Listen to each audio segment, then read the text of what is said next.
Assalamualaikum warahmatullahi wabarakatuh. Perkenalkan, nama saya Dionidas dari Program Studi Pendidikan Teknik Mesin Angkatan 2020 dengan nomor induk mahasiswa 06121282025049. Di sini saya akan menjawab beberapa pertanyaan-pertanyaan yang telah disiapkan oleh Pak Elfahmi Dwi Kurniawan selaku dosen perkembangan peserta didik untuk menuntaskan UAS saya. Baiklah, pertanyaan pertama. Setiap manusia adalah unik. Manusia diciptakan dengan berbagai persamaan dan perbedaan, masing-masing membedakan dengan manusia lainnya. Budi adalah seorang siswa yang masuk SMK di kota tempat tinggalnya. Siswa tersebut memilih masuk SMK karena saran dan pertimbangan dari keluarga. Alasannya adalah setelah lulus maka akan mudah untuk mendapatkan pekerjaan keluarganya, termasuk keluarga yang kurang mampu, sehingga akan kesulitan ketika ia mau melanjutkan ke jenjang pendidikan yang lebih tinggi. Tapi di sisi lain, sebenarnya si Budi tidak berbakat di jurusan SMK. Ia berbakat di bidang komunikasi. Untuk masuk sekolah komunikasi memerlukan biaya yang tidak sedikit, dan sekolah tersebut berada di luar kota. Sebagai seorang pendidik, solusi apa yang akan saya berikan kepada Budi sehingga dia bisa menerima keadaan ini dan memaksimalkan potensi yang ada pada dirinya?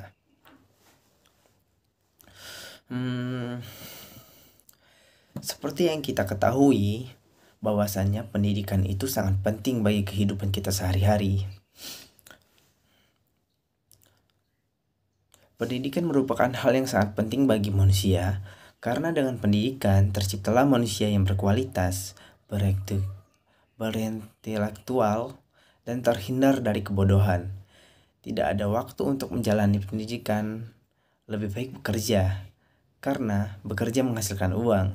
Jadi jika Budi memiliki sebuah potensi yang sangat tinggi di bidang komunikasi, kenapa tidak terus dikembangkan saja agar dapat menjadi seorang yang bermanfaat bagi bangsa serta keluarga? Mengenai biaya perkuliahan, bisa dipikirkan bahwasannya saat ini sudah banyak sekali beasiswa untuk siswa-siswa yang memiliki potensi yang tinggi.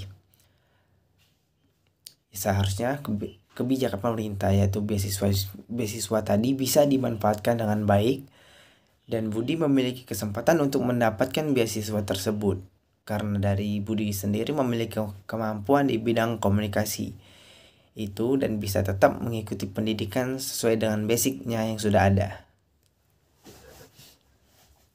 Baiklah, selanjutnya seorang siswa, sebut saja namanya Anli, merupakan seorang siswa SMK di sebuah kota besar di Pulau Sumatera.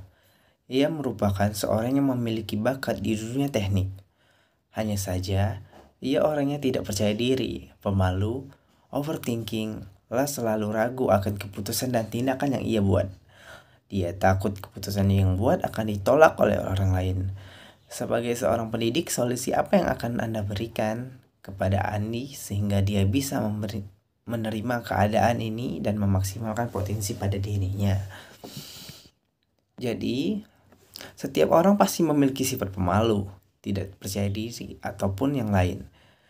Nah, jadi jika kita ingin sukses, kita harus menghindari sikap pemalu sehingga kita dapat mengembangkan bakat kita. Nah, adapun beberapa tips yang saya berikan untuk Andi. Pertama, jauhkan diri dari orang-orang yang bikin minder. Ya, benar, yang bikin minder. Salah gaul bisa jadi penyebab rasa minder yang paling lumrah. Kok bisa? Misalnya nih, kamu bergaul sama teman-temanmu yang suka banget kasih kritik. Lama-lama kamu jadi merasa diri kamu nggak ada apa-apanya. Mereka bukanlah teman sejatimu. Orang yang suka membandingkan diri dengan orang lain, pertanda orang tersebut sebenarnya insecure. Ya, insecure. Bergaul dengan orang insecure seperti itu tidak akan membantumu jadi percaya diri. Jauhkanlah dirimu dari pergaulan yang buruk. Carilah teman-teman yang bisa membuatmu lebih percaya diri. Jika kamu pengen tahu caranya menghilangkan rasa minder, mulailah dengan orang-orang terdekatmu. Terus saran kedua yang akan saya berikan ialah bergaullah dengan orang-orang yang positif. Cara menghilangkan rasa minder kedengarannya gampang, tapi enggak mudah untuk dilakukan. Setelah menjauhkan diri dari pergaulan yang tidak positif, carilah kumpulan orang-orang yang membangun, orang-orang yang bisa kasih kritik, membangun tanpa menjatuhkanmu, yang enggak membandingkan diri mereka dengan orang lain, atau berusaha untuk menjadi orang yang paling hebat. Teman yang baik akan terus bersifat positif dan kasih dukungan untukmu. Ini penting karena sikap negatif satu orang akan menular ke orang lain. Demikian juga sikap positif mereka dan teman-teman sekitarmu dapat membangun dirimu dengan rasa percaya diri, karena sikap positif juga menular kepada dirimu sendiri. Baiklah, saran yang akan saya berikan selanjutnya ialah kamu dapat mengeksplorasi kelebihanmu sendiri. Mungkin bisa kamu lakukan dengan cara ini. Tuliskan kelebihanmu di secari kertas dan baca satu persatu. Tahukah kamu, tidak semua orang sadar bahwa mereka yang punya kelebihan. Ini cara mengatasi rasa minder yang mudah dilakukan tapi ampuh. Kelebihanmu bisa berupa keahlian dan karaktermu. Jika kamu terus fokus dalam mengasah kelebihanmu, kamu akan siap dan percaya diri memakai kelebihanmu di berbagai situasi. Kemudian jangan bandingkan hidupmu dengan hidup orang lain. Jauh-jauh deh dari kebiasaan seperti ini, membanding-bandingkan hidupmu dengan orang lain. Nikmati dan syukuri aja apa yang kamu punya, termasuk orang-orang terdekatmu. Kita akan lebih baik jika kita dekat dengan orang lain maupun dengan cara hidup yang kita pilih, tanpa tergantung dengan kehidupan orang lain. Nah, ini nih yang paling penting. Cintai diri sendiri. Ya, benar. Cara menghilangkan rasa minder dimulai dengan mencintai diri sendiri. Bentuk cinta pada diri sendiri dapat dilakukan dengan cara yang sederhana, namun bisa bikin perubahan yang besar. Ini termasuk gimana kamu melakukan hal-hal kecil setiap hari. Menyikat gigi selama 2 menit di pagi hari dan malam sebelum tidur bisa menjadi cara yang baik untuk merawat diri. Gunakan waktu ini untuk diri sendiri dan abaikan sejenak segala sesuatu yang terjadi di sekitarmu. Semoga dengan beberapa cara ini dapat menghilangkan rasa pemalu ataupun tidak percaya diri sehingga Andi bisa mengembangkan potensi dalam dirinya. Baik, selanjutnya pembelajaran tatap muka telah berubah menjadi pembelajaran tatap maya. Hal ini disebabkan oleh adanya pandemi COVID-19. Banyak kendala yang dihadapi ketika pembelajaran daring dimulai, dari sinyal buruk, kuota terbatas, semangat dan kemandirian peserta didik yang lemah dalam pembelajaran sehingga pembelajaran terkesan monoton dan tidak menyenangkan. Bagaimana cara saya sebagai seorang pendidik dapat membuat pembelajaran tatap maya tetap menyenangkan bagi peserta didik?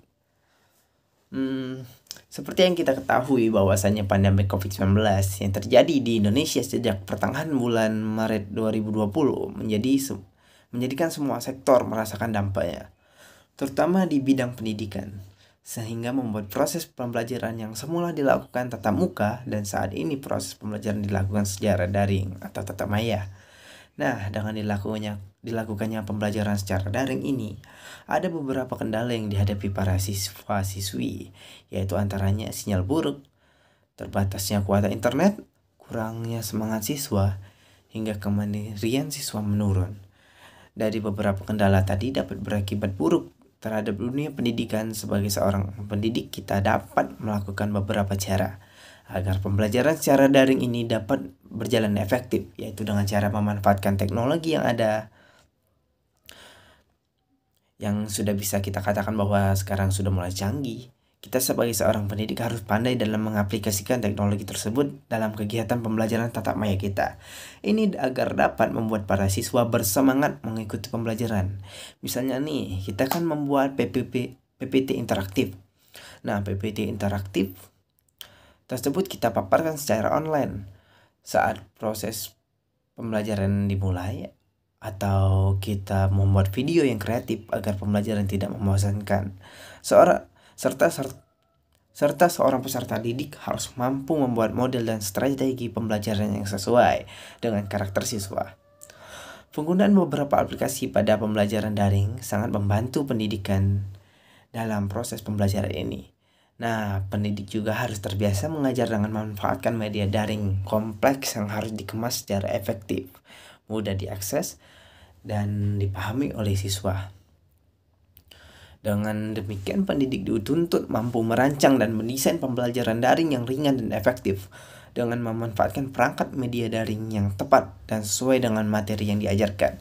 Walaupun dengan pembelajaran daring yang akan memberikan kesempatan lebih luas mengeksplorasi materi yang akan diajarkan. Namun, pendidik harus memilih dan membatasi jumlah mana cakupan materinya dan aplikasi apa yang cocok pada materi dari metode belajar yang digunakan. Hal yang paling sederhana dapat dilakukan oleh pendidik bisa dengan memanfaatkan WhatsApp Group. Ya, aplikasi WhatsApp cocok digunakan bagi pembelajaran daring pemula karena pengoperasiannya sangat simpel dan mudah diakses.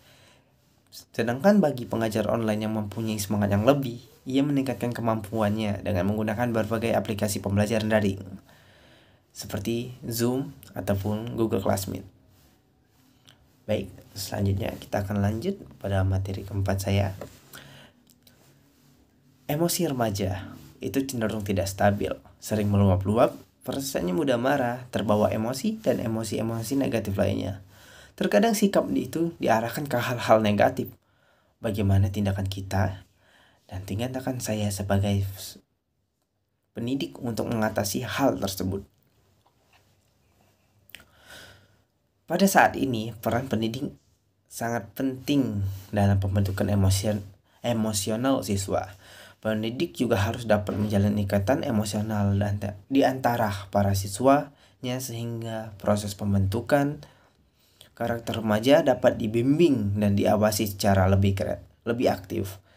Selain itu, komunikasi yang bersifat partisipasi merupakan hal yang terpenting dalam sebuah diskusi antara pendidik dan siswa.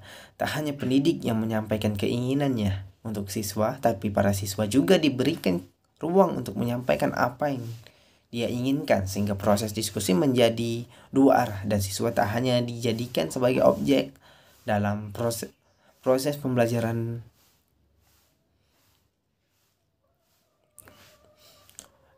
Tidak hanya dijadikan objek dalam proses pembelajaran. Berikan sedikitnya waktu untuk mengetahui keluh kesah para siswa atas masalah yang mereka alami dengan menuliskan pada secari kertas, sehingga pendidik dapat mengetahui tingkat emosi siswa yang dapat berpengaruh terhadap proses pembelajaran. Serta pendidik juga harus bisa memberikan tanggung jawab dan lebih diajak untuk berperan aktif dalam pembelajaran. Dengan pendekatan yang lebih halus. Selain pembelajaran formal yang diberikan, seorang pendidik pun dapat memberikan spesifikasi mengenai bakat para siswa yang sesuai dengan passionnya, sehingga waktu luang para siswa dapat diisi dengan kegiatan yang positif, seperti membuat kelompok dance. Bagi para siswa yang memiliki passion pada dunia dance, menjadi seorang pendidik tidak hanya berarti sebuah mediator penyampaian ilmu, namun bagaimana menjadi seorang pendidik dan konselor baik terhadap para muridnya, sehingga ikatan emosional dapat terjalin dan proses pembentukan jati diri remaja dapat terkontrol dengan tingkat kenakalan remaja dapat ditekan.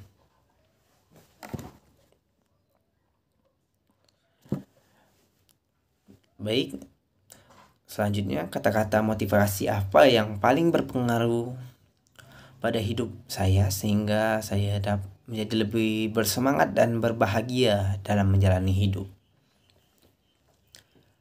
Iya, jadi kata-kata yang membuat saya semangat dalam belajar adalah kata-kata dari Nora Roberts, yaitu jika kamu tidak mengejar apa yang kamu inginkan, maka kamu tidak akan mendapatkannya.